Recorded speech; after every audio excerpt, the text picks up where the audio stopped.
Good day, everyone. I am Nikki, and today, together with my team, we will be discussing the Frankfurt School and the culture industry. So, here's the overview of our topic, and we will be covering six subtopics in total. So let's begin with the origin of the Frankfurt School. Frankfurt School is a term used to describe a group of German American intellectuals and scholars who developed powerful analysis of the changes na nahanap nila in the Western capitalist societies that occurred since the classical theory of Marx. So Felix Weil, the owner of the institute, wanted the institute to be known for its contributions to Marxism as a scientific discipline. Ayan, to give you an idea of what Marxism is, ito yung study ng impact ng ruling class sa mga laborers na nagre-result in an unequal distribution of income and privileges in society. So basically, yung Marxists, they are the ones who stand up against this inequality. So the main goal of Marxism is to achieve a classless society across the world. And going back to the Frankfurt School, their early theories are devoted Marxist. So ang goal nila is to revitalize Marxism and examine the foundations of Marxist theory. So meron silang two purpose. The first one is to explain the past errors, and the second one is to prepare for future actions. So next is I will introduce to you some of the prominent people in the Frankfurt School. So marami po talaga sila, pero what I will be discussing to you are some of the major ones. So unang-una na dito si Max Horkheimer. So siya yung third director ng institute, and during his term pumasok yung institute sa kanilang great productivity period, and he also guided the institute to their innovative exploration and cultural aspects and development of capitalism. And sa kanyang term din, the critical theory was born, and critical theories seek to eliminate power structures and inequalities within society and culture. And nagagawa nila to by promoting social justice and equality through activism, education, and cultural transformation. Ayan, aside from Horkheimer, our group will also tackle Theodore Adorno and Walter Benjamin later on. And aside from them, we also have Herbert Marcuse and Eric Fromm and other theories na nag-contribute din sa Frankfurt School. So moving on with the relevance of the Frankfurt School to popular culture, according to Adorno, the school was engaged in a critique of enlightenment, which they coined for social freedom. So naniniwala sila na yung culture industry, it presented a false sense of choice among the consumers, which is yun yung nag-i-encourage sa mga consumers na bumili ng limited range of pre-packaged cultural products. And yung theories, nakita nila yung crucial role nung culture industry in shaping the consciousness of the people. And ito yung nag-lead para sa enforcement ng dominant capitalist ideology. So, the Frankfurt School believed that the scientific rationality in Marxism and the Enlightenment could lead to excessive social control, which weakens the Marxist optimism or kung ano yung pinaniniwalaan nila. Kaya, in-explain nila yung decline of socialism and working class radicalism under modern capitalism, and nag-develop sila ng theory of pop culture, theory of popular culture based on the control exerted by the culture industry. Kaya yung theory nila of popular culture relies on their understanding of modern capitalism and the control exerted by the culture industry. So the other relevance will later be discussed by my co-reporters, and that's all for my part. Thank you.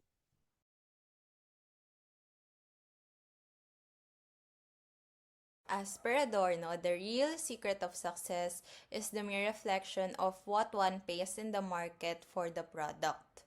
The consumer is worshipping the money that he himself has paid. Commodity fetishism is the basis of a theory of how cultural forms such as popular music can secure the continuing economic, political and ideological domination of capitalism. Now, it relates to the commodity fetishism of Marx that has its main points, which are the following. First, the thing we call commodity is produced to earn profit, and the real value of the product will remain obscured. Next, the laborers or workers earn just the wage, so that means that they don't earn the profit of the product. And lastly, the capitalist's market determines the value of labor. And the next important part of the theory is the money, which refers to the price of commodities or goods, which defines and dominates social relations in the capitalist society. And fetishism attaches itself to the products of labor as soon as they are produced with commodities. Therefore, it is inseparable from the production of commodities. As per Karl Marx's view, the relation of the producers to the sum total of their own labor is presented to them as a social relation existing between the producers of their labor. Now we have two types of values. First is the exchange value, wherein the money that a community can command on the market. This is the price that can be bought and sold, for which means more potential profits for the capitalists. Meanwhile, use value is tied to human needs and practical value of commodity. For Marx, exchange value will always dominate the use value in capitalism because the production, marketing, and consumption of commodities will always take precedence over the people's real needs. And the best example for commodity fetishism is having concerts, or the concept of musical fetishism, which applies that these cultural commodities are produced for the market and aimed at the market. Therefore, it dominates the use value because the consumers will aim to buy the musical experience, and the value itself is the object of enjoyment. Hence, it was said that we are victims of commodity fetishism, whereby social relations and cultural appreciation are objectified and dominated by money. Good afternoon, everyone. I am Carrie Luis Pinoja, and today I'm going to discuss the Frankfurt School theory of modern capitalism. The theory of modern capitalism by the Frankfurt School states that capitalism in the modern times has already acquired a new and unprecedented powers of stability and continuity. Sinasabi dito na yung capitalism daw during these present times ay nag-improve and nakapag-develop din ng mga bagong ways to remain its purpose. Plus, nagbago to in some ways because of the fact that it managed to overcome many of the conflicts and crises it once experienced in the past. Moving on, this theory, it brings out the intellectual and political argument between the school and the Marxist analysis of capitalism. Marxism, ito yung political, social, and economic theory that looks at how capitalism affects various aspects of society, particularly in the market and the economic growth. Itong Marxism, it basically studies the flaws and issues of capitalism to start a working class revolution against capitalism to favor communism. Communism, political system siya that most property and economic resources are owned and controlled by the government rather than the individual citizen. Sa analysis na to, si Karl Marx, criticize niya yung capitalism as degrading for the working class. Kasi pinaniwalaan niya na yung capitalist system na ito ay nag-create lang ng struggle na nakaapekto sa mga nagtatrabaho. Plus, pinapababa nito yung quality of life and hindi siya nakakatulong sa development ng isang society. Basta ang pinaka-point dito, si Frankfurt School in favor siya in capitalism, while on the other hand, si Marxism against it. Pero despite the fact that theory brings about an intellectual and political argument against Marxism, the school does not deny that capitalism contains internal contradictions. Bali dito, sinasabi na yung Frankfurt School, they are still aware of the fact that capitalism still have flaws. Like alam nila na still have cons to the society. In fact, si Adorno, one of the leading member of the Frankfurt School theory, he believed that recognizing these conflicts is necessary part of process of the dialectical thinking. Next bullet. The school asserts that capitalism provides higher level of economic well-being to the large part of the population, including the working classes. Dito, it basically states that Yung capitalism, nakakatulong siya sa maraming tao daw, including the working class o yung mga trabahador na mababa lang yung kinikita. Itong capitalism, sinasabi nila, nakatulong siya kasi nagkakaroon ng trabaho yung mga tao and kumikita sila kahit papano. And pag lahat may trabaho at kumikita, tataas yung economic well-being ng large part of the population and makakatulong siya para malesen or mabawasan yung poverty. Next, the school believes that capitalism has its durability and can withstand its underlying issues, conflicts, which is deeply criticized and doubted by many. Dito, it says na yung school, naniniwala sila talaga sa durability nitong capitalism and yung sabi na ng advantage and positive purpose ng capitalism as mangingibabaw kaysa sa mga issues and conflicts that it has. Next, they argue that capitalism is dependent on financial stability, wealth, and consumerism. Sinasabi ng school na nakadepende sa pera ang capitalism because with money, nagka-function lahat ng bagay. For example, nagkatayo ka ng business. Di ba kapag nagsimula ka, need mo ng puhunan. In order to earn money, you need money.